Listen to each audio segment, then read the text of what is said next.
दुर्गा सप्तशती अध्याय 8 श्री गणेशाय नमो. ओम नमः चंडिकाय. ऋषी उवाच. चंडमुंड वधाची वार्ता शुंभाच्या कानी पडता शुंभ जाहाला क्रोधाने पेटता आज्ञा करता जाहाला सैन्याशी. क्रोधाच्या आहारी जाऊन सैन्य एकत्र करून घोर संग्राम करण्याचे ठरवून आज्ञा करता जाहाला. ते दोघे प्रतापी केवळ ज्यापुढे काळही कापे चळचळ. शुंभे बोलावूनी दैत्यदळ त्याते सांगता जाहाला. दैत्यामध्ये थोर थोर शायशी मुख्य सरदार.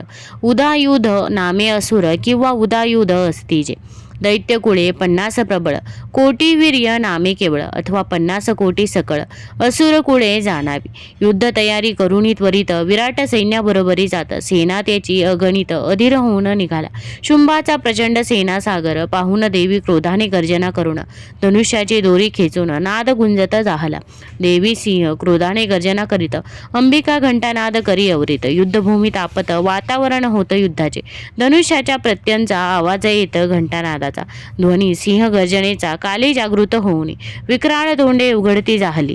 रणभेदी शंखनाद करुणी दृष्ट दैत्य सैन्यानी आरोळ्या ठोकल्या सर्व बाजूंनी. घेरले असे सिंह कालीला. हे राजा सुरत करी श्रवण ब्रह्मा विष्णू शिव शक्ती मधून. शक्ती साकार होऊन घेऊन दैत्य सैन्याचा समाचार. ब्रह्मा विष्णू महेश घेऊन सवे इंद्राचे. सोडून निष्क्रिय सीत करुणी धारण देहास. आले चंडिकेच्या सहाय्या करता. या स्वरूपाचे जे जे वाहन तोच साज अलंकार लेऊन त्या शक्ती करून लढते जाहले असुरांशी. हंसयुक्त विमान अक्षसूत्र कमंडलू हाती घेऊन ब्रह्माशक्ती साक्षात येऊन सज्ज जाहली युद्धास. वृषावरी आरूढोनी त्रिशूळ हाती घेऊन चंद्रकलेचा किरीट धारण करून प्रकट जाहली. मयुरावरी बैसवणी मत्स्यकन्या स्वरूपात येऊन कार्तिकेय रूप धारण करून सज्ज जाहली युद्धास. गरुडावर बैसवणी शंखचक्र गदा हाती घेऊन आली भगवती रणांगणी. प्रकटली वैष्णवी स्वरूपे श्री विष्णूची शक्ती. वराह स्वरूप भगवती धारण करून रूपरी आली ती युद्धास. नरसिंहाप्रमाणे रूप घेऊन विक्राळ देह धारण करून जिच्या शक्तीने तारे पडावे गळून ऐसे रौद्र रूप तियेचे. धनुष्यबाण घेऊन गजावर आरूढोनी इंद्रशक्ती स्वरूपिणी सहस्र नेत्र तियेचे. वदिले शंकर भगवान शौर्यावर मी तुझ्या प्रसन्न. वाटतो आम्हा तुझा अभिमान. करी संहार त्या दुष्टांचा. तत्क्षणी देवी शरीरातून चंडिका झाली अवतीर्ण. प्रचंड गर्जना करून थरारुण सोडली रणभूमी. हे शंकर भगवान शुंभ निशुंभाकडे जावे माझे दूत म्हणून निरोप द्यावा त्या लागून. वदती जाहली अपराजिता गर्भिष्ठ मंदाधकारी निरोप सांगावा सत्वरी. तैसे दैत्य गणांच्या कानावरी निरोप द्यावा. हे दैत्य राक्षसी शक्ती जेही आयुष्य इच्छिते इंद्रादी देवांनी करुणी मुक्ती द्यावे परत अधिकार. खडकेवरी विश्वास ठेवून मासी युद्ध करून शिवदूत रक्त मांस तुमचे खाऊन तृप्त होतील ते दवा. साक्षात शंकर भगवान दूत म्हणून पाठवून तैपासून शिवदूती म्हणून झाले प्रसिद्ध. शिवदूतीचे दूत म्हणून राक्षसांकडे जाऊन निरोप दिला तया लागून.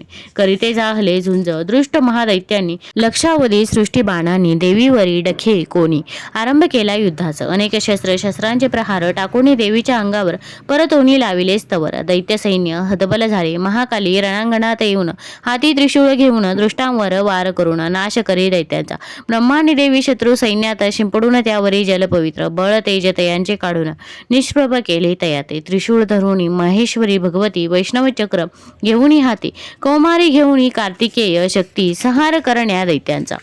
इंद्री देवीच्या वज्र प्रहारांनी दैत्य शक्ती धारातीर्थी पडवणे.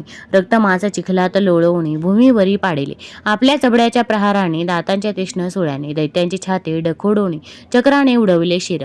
नारसिंही भगवती देवीने अत्यंत तीक्ष्ण नखाने दैत्याचे उदर डखोडवणे आतडी खात यांची. प्रचंड विकट हसून धरतीवर पाडून दैत्यास खाऊन शिवदूती भगवती युद्धास लढण्यास कारणे. प्रहार केला अत्यंत क्रोधाने दैत्यांचा पाडाव करणे जात दैत्य माघारी. दैत्य पळवणी जाती रक्तबीज पाहुनी झाला क्रोधी. घेऊनी सगळ्यांना लढती पाहुनी मोड कळा. रक्तबीजाचे एक वैशिष्ट्य होतं. जखडके मधून रक्त जगळत तयात राक्षस निर्माण होत येत असे पृथ्वीवरी युद्ध करण्या. रक्तबीज दैत्यशक्ती करुणी युद्ध इंद्र भगवती धनुष्य घेऊन हाती बाण सोडले ते धावा. त्याच्या शरीरापासून जेव्हा रक्तबिंदू पडे मेदनी त्यासारिका दैत्य तत्क्षणी उत्पन्न होय ऐसा तो. त्यांचाही देहापासून निश्चित जितुके रक्तबिंदू पडत तितुके दैत्य होत समस्त. रक्तबीजासारखे इंद्रिने वज्रे करून रक्तबीजाते मस्तक केले चूर्ण. रक्त पडताची दैत्य उत्पन्न सहस्रावधी जाहले. वैष्णवी कारी चक्र धरुणी इंद्रशक्ती गदैने करी ताडन रक्त पडता भूमीसी जान असंख्यात होती ते. कुमार शक्ती, वराह शक्ती, रुद्र शक्ती, नृसिंह शक्ती, चामुंडा आणि शिवदूती युद्ध करीत्या जाहल्या. आपापुले शस्त्रे घेऊन संग्राम करी मातृगण. परिदैत्य असंख्यात होऊन जग सर्वत्र व्यापिले. तेव्हा ऐसे कौतुक जाहले, स्वर्ग मृत्यू पाताळ व्यापिले. स्थान रीते नाही राहिले. या त्रैलोक्या माझी रक्तबीज जिकडे तिकडे. पाहुणी देवांसी पडले साकडे. ब्रह्मादी भय चकित वेडे. होते जाहले सर्वही. ऐसे पाहुणी तेव्हा चंडिका काली ते बोलती जाहली देखा. म्हणे मुख पसरवणी सकळिका. रक्तबिंदू ते प्राशन करी. रक्तापासून उत्पन्न असुर त्या ते भक्षण करी सत्वर. तुझ सांगितला हा प्रकार करिता कर्ण पाविल तो. ऐसे सांगून देवी त्वरित शूल घेऊन असे करीत. काली मुख पसरवणी गिळते. रक्तबिंदू ते काले. रक्तबिंदू न पडू एकही. तेव्हा दैत्य आटले सर्वही. असंख्यात बक्षिले पाही मुख पसरवणी कालीने. एक उरला तो गदापाते ताडिता जाहला देवीते. देवी न गणोनिया त्या ते ताडिती जाहली पुनरपी. त्याच्या शरीरापासून निघाले ते रक्तकण कालीचे मुखी पडता उत्पन्न. मुखात दैत्य जाहले त्या ते चावणी काली भक्षित. जे जे रक्ताने उत्पन्न होत एव चामुंडेने समस्त रक्त त्याचे भक्षिले. देवीने शुलादी बाण त्यासी मारोणी पाडिला भूमीसी. तेव्हा जय जयकार आकाशी पुष्पवर्षाही जाहला. सर्व देवांते हर्ष जाहला. मातृगणही नाचू लागले. रक्तप्राशने मदतयाला होता जाहला बहुसाल. याचे करिता श्रवण पठन सर्व संकटे जाते निरसून. श्रवण करी देवी आपण भक्तांजवळी बैसोनिया. अशा प्रकारे आपला हा 8वा अध्याय समाप्त झालेला आहे.